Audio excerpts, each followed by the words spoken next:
The sense of self seems to be the product of the brain's representing its own acts of representation. Its seeing of the world begets an image of a one who sees.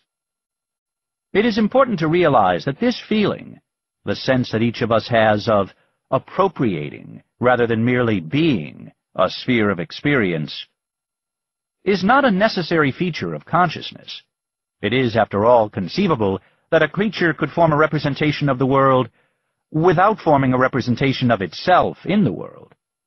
And indeed, many spiritual practitioners claim to experience the world in just this way, perfectly shorn of self. A basic finding of neurophysiology lends credence to such claims. It is not so much what they are, but what they do, that makes neurons see, hear, smell, taste, touch, think, and feel. Like any other function that emerges from the activity of the brain, the feeling of self is best thought of as a process. It is not very surprising, therefore, that we can lose this feeling, because processes, by their very nature, can be interrupted. While the experience of selflessness does not indicate anything about the relationship between consciousness and the physical world, and is thus mute on the question of what happens after death, it has broad implications for the sciences of mind, for our approach to spirituality, and for our conception of human happiness. As a mental phenomenon, loss of self is not as rare as our scholarly neglect of it suggests. This experience is characterized by a sudden loss of subject-object perception. The continuum of experience remains, but one no longer feels that there is a knower standing apart from the known. Thoughts may arise, but the feeling that one is the thinker of these thoughts has vanished. Something has definitely changed at the level of one's moment-to-moment experience, and this change, the disappearance of anything to which the pronoun I can be faithfully attached, signals that there had been a conscious experience of selfhood all the while, however difficult it may be to characterize. Look at this book as a physical object.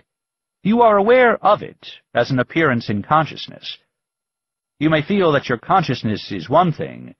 It is whatever illuminates your world from some point behind your eyes, perhaps, and the book is another. This is the kind of dualistic, subject-object perception that characterizes our normal experience of life. It is possible, however, to look for yourself in such a way as to put this subject-object dichotomy in doubt, and even to banish it altogether. The contents of consciousness, sights, sounds, sensations, thoughts, moods, etc., whatever they are at the level of the brain, are merely expressions of consciousness at the level of our experience. Unrecognized as such, many of these appearances seem to impinge upon consciousness from without, and the sense of self emerges and grows entrenched, as the feeling that which knows is circumscribed, modified, and often oppressed by that which is known. Indeed, it is likely that our parents found us in our cribs long before we found ourselves there, and that we were merely led by their gaze and their pointing fingers to coalesce around an implied center of cognition that does not, in fact, exist. Thereafter, every maternal caress, every satisfaction of hunger or thirst, as well as the diverse forms of approval and rebuke that came in reply to the actions of our embodied minds, seem to confirm a self-sense that we, by example, finally learned to call I, and thus we became the narrow locus around which all things and events, pleasant and unpleasant, continue to swirl. In subjective terms, the search for self seems to entail a paradox. We are, after all, looking for the very thing that is doing the looking. Thousands of years of human experience suggests, however, that the paradox here is only apparent. It is not merely that the component of our experience that we call I cannot be found. It is that it actually disappears when looked for in a rigorous way. The foregoing is just a gloss on the phenomenology here, but it should be sufficient to get us started. The basic, and I think uncontestable fact is that almost every human being experiences the duality of subject and object in some measure, and most of us feel it powerfully nearly every moment of our lives. It is scarcely an exaggeration to say that the feeling that we call I is one of the most pervasive and salient features of human life, and its effects upon the world, as 6 billion selves pursue diverse and often incompatible ends, rival those that can be ascribed to almost any other phenomenon in nature. Clearly, there is nothing optimal or even necessarily viable about our present form of subjectivity. Almost every problem we have can be ascribed to the fact that human beings are utterly beguiled by their feelings of separateness.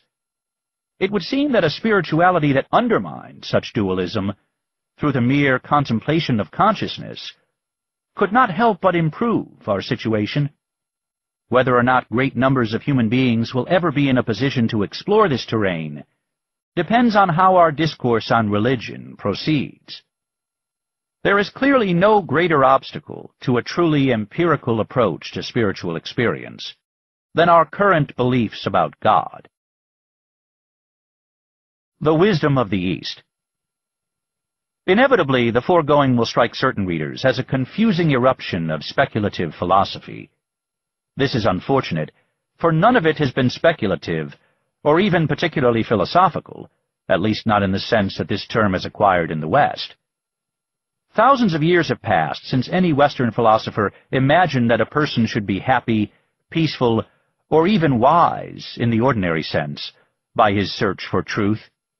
Personal transformation, or indeed liberation from the illusion of the self, seems to have been thought too much to ask, or rather, not thought of at all.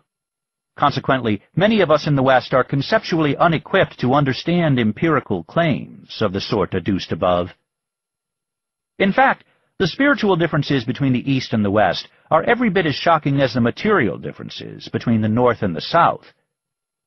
Jared Diamond's fascinating thesis, to sum it up in a line, is that advanced civilization did not arise in sub-Saharan Africa because one can't saddle a rhinoceros and ride it into battle.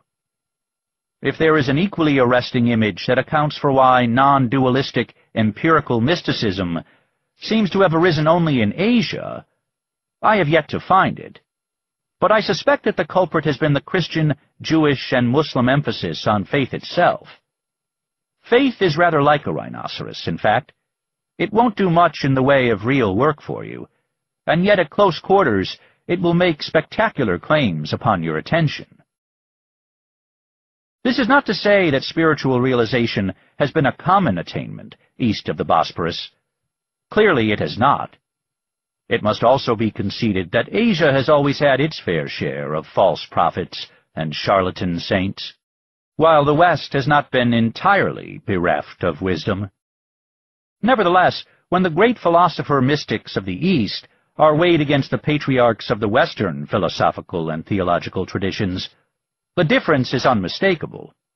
Buddha, Shankara, Padmasambhava, Nagarjuna, Longchenpa, and countless others down to the present, have no equivalents in the West. In spiritual terms, we appear to have been standing on the shoulders of dwarfs. It is little wonder, therefore, that many Western scholars have found the view within rather unremarkable. While this is not a treatise on Eastern spirituality, it does not seem out of place to briefly examine the differences between the Eastern and the Western canons, for they are genuinely startling. To illustrate this point, I have selected a passage at random from a shelf of Buddhist literature. The following text was found with closed eyes on the first attempt from among scores of books. I invite the reader to find anything even remotely like this in the Bible or the Quran. In the present moment, when your mind remains in its own condition without constructing anything, awareness at that moment in itself is quite ordinary. And when you look into yourself in this way, nakedly, without any discursive thoughts, since there is only this pure observing, there will be found a lucid clarity without anyone being there who is the observer, only a naked, manifest